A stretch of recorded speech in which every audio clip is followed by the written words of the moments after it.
আসসালামু আলাইকুম। ইন্না লিল্লাহি ওয়া ইন্না ইলাইহি রাজিউন। বাংলাদেশের তিনবারের প্রধানমন্ত্রী, আপসী নেত্রী, ওনার নামের সংজ্ঞার শেষ নেই। একজন সাধারণ গৃহবধূ থেকে বাংলাদেশকে লিড করেছেন মরহুমা বেগম খালেদা জিয়া আজ সকাল 6টায় রাজধানীর এভারকেয়ার হাসপাতালে চিকিৎসাধীন অবস্থায় তিনি মারা যান। রাত 3টা-4টার দিকে যখন নিউজগুলো আমি দেখছিলাম তখনই আমার কাছে মনে হয়েছে যে জনাব তারেক রহমান এবং ওনার পরিবারের উপস্থিতি এবং কি এভারকেয়ারে বিএনপির খুব ঊর্ধ্বতন পর্যায়ের যারা মানুষ আছেন তাদের আসা যাওয়া, এর পরবর্তী সময় ডাক্তার জাহিদের দেওয়া যে বক্তব্য, সবকিছু মিলিয়ে মনে হচ্ছিল আজকে রাতটা তিনি আসলে পার করতে পারবেন কিনা। তো সকাল 6টার দিকে আমরা অনানুষ্ঠানিকভাবে আমাদের কাছে তথ্য এসেছিল যে তিনি মারা গেছেন। তারপরেও একটি স্পর্শকাতর বিষয়, পরবর্তী সময় গণমাধ্যমে আসার পর ভিডিওটা আপনাদের সামনে উপস্থাপন করলাম।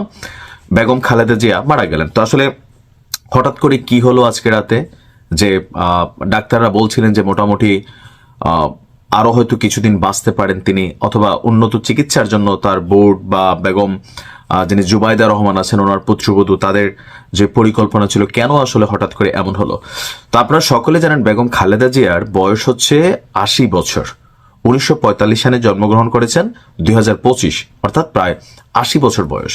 তো এই বয়সে ওনার যতগুলো সমস্যা, ওনার সমস্যাগুলো আমি যদি একটু আপনাদেরকে অফিসিয়ালি বলি, ওনার আছে আপনার হার্টের সমস্যা, তারপরে আছে ডায়াবেটিক্সের সমস্যা, তারপরে আছে আর্থাইটিস সমস্যা, হৃদরোগ, লিভার সিরোসিস, কিডনির জটিলতা। অর্থাৎ সাধারণ পরিবারের একটা মানুষ যাদের অর্থনৈতিক অবস্থা খুব বেশি ভালো না, এই রোগের মোটামুটি 2-1টা থাকলেই এ পর্যন্ত আসলে টিকতেন কিনা, টিকলেও বিছানায় পড়ে ছাড়া, ওই যে নর্মালি আমাদের গ্রামের ভাষায় জব বন্ধ হয়ে যাওয়া, এরকম পরিস্থিতিতে মানুষের অবস্থা এটাই হয়। তবে যেহেতু তিনি বেগম খালেদা জিয়া, চিকিৎসার কোনো কমতি ছিল না রাষ্ট্রের পক্ষ থেকেও। সর্বশেষ যেহেতু আওয়ামী লীগ সরকারের পতন হয়েছিল, লন্ডনে তিনি চিকিৎসা করে এসেছেন। আর সর্বশেষ আমার কাছে যেটা মনে হয়, আমাদের গ্রাম অঞ্চলে মুরব্বীদের ভাষায় বলে আর কি, যে ওই ছেলে আসার অপেক্ষায় হয়তো তিনি দিন গুনছিলেন। যখন জনাব তারেক রহমান দেশে আসছেন তখনও কিন্তু বেগম খালেদা জিয়া খুব যে স্বাভাবিক তা না। হাসপাতালে তিনি দেখতে গেছেন, আইসিইউতে তার মাকে দূর থেকে দেখছিলেন, কিন্তু মায়ের সাথে কোনো কথোপকথন অথবা মা ছেলের মধ্যে চোখ চাওয়াচাই এমন হয়েছে কিনা জানি না, কারণ তিনি দীর্ঘদিন যাবৎ যে অবস্থায় আছেন, মাঝখানে কিন্তু একটা খবর ছিল এরকম যে ওনাকে লাইফ সাপোর্টে রাখা হয়েছে। উনি আসলে বৈজ্ঞানিকভাবে তিনি জীবিত থাকলেও তিনি মারা গেছেন, এটা কিন্তু মাঝখানে খুবই একটা আলোচনা হয়েছে।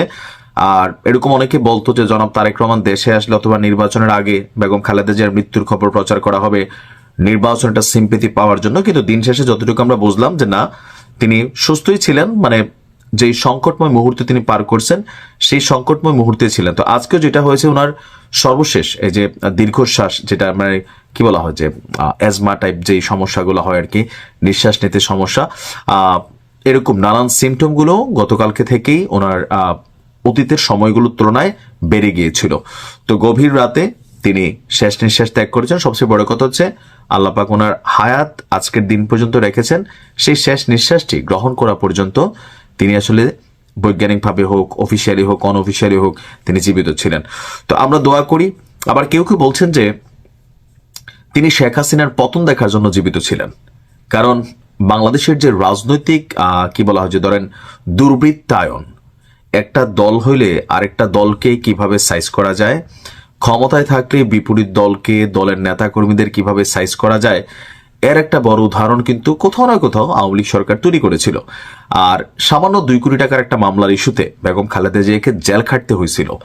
তো স্বাভাবিকভাবে আওয়ামী লীগ সরকারের সময় ওনার যে স্বামীর বাড়ি ছিল ক্যান্টনমেন্টে, সেটাকে গুড়িয়ে দেওয়া হয়েছে। তো এই যে বিষয়গুলা, এই যে ধরেন আওয়ামী লীগ সরকারের প্রভাব প্রতিপত্তি ক্ষমতা, তো এইটার পতন হয়তো তিনি দেখার জন্য জীবিত ছিলেন। তারপরে 1 বছর প্লাস সময় হয়েছে। সবকিছু মিলিয়ে আল্লাহ ওনার হায়াত আজকের দিন পর্যন্ত রেখেছেন, তিনি আজকের দিন পর্যন্তই জীবিত ছিলেন। তো ওনার জানাজা কখন হবে, কোথায় হবে, বা কয়টা জানাজা হবে, সেটা আমরা হয়তো কিছুক্ষণ পরেই ওনার পরিবারের মাধ্যমে অথবা অফিসিয়াল স্টেটমেন্টের মাধ্যমে আমরা জানাতে পারবো। তো আল্লাহ ওনাকে দুনিয়ার জাগতিক, দেখেন মানুষ ভুল ত্রুটির ঊর্ধ্বে না, প্রত্যেকেরই ভুল ত্রুটি আছে। আল্লাহ ওনার জাগতিক সকল গুনাহকে মাফ করে দিয়ে ওনাকে জান্নাতুল ফেরদাউস দান করুক। ভালো থাকুন। আসসালামু আলাইকুম।